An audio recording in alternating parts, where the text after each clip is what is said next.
exhibition. It's titled Beauty and Happiness. So beauty we tend to associate with just things that look nice, but that don't touch our psychological or spiritual self. And we tend to almost in our society put happiness in one corner and beauty in another. What I'm interested in is looking at the way in which objects of everyday use can, in themselves, act as agents of happiness. And by happiness, I don't mean that you'll be cheerful every minute you'll use a certain cup or chopsticks or something, but that they will, in a small but significant way, contribute to well-being, to a more fulfilled life. So I'm trying to make a connection between the way things look and the way they make us feel. What was your feeling? Well, the exhibition space is enormous and very exciting because it's not too finished. You can still do an awful lot. You can create. So it's like an empty sheet of paper full of promise. And I've no doubt that when the time comes next autumn, this autumn, we'll have transformed it into something truly spectacular. And it's nice that it has this history as an industrial building that's now finding a new cultural use. So make you feel working with these living artists? Well, they're very talented and I have great respect for them. And I think the challenge is, how much can I guide and influence them and how much can I just listen to them? And it's a two-way process. And I think I will be successful if I've got the best out of them, but at the same time have shepherded them towards the overall theme of my exhibition. Did you get much feedback?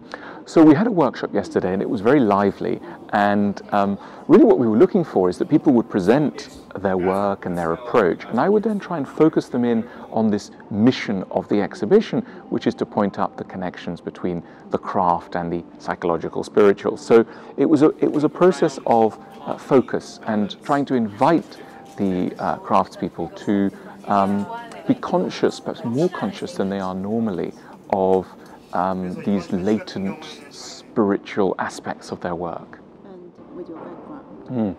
Well, crafts in Korea and elsewhere in Asia always had a double function.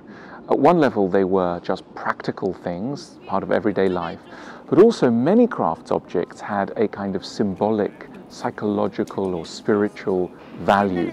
And this has often been forgotten about, and so people just look at them as beautiful things, but they don't look at them as it were, useful things that could enrich your spirit, broadly speaking.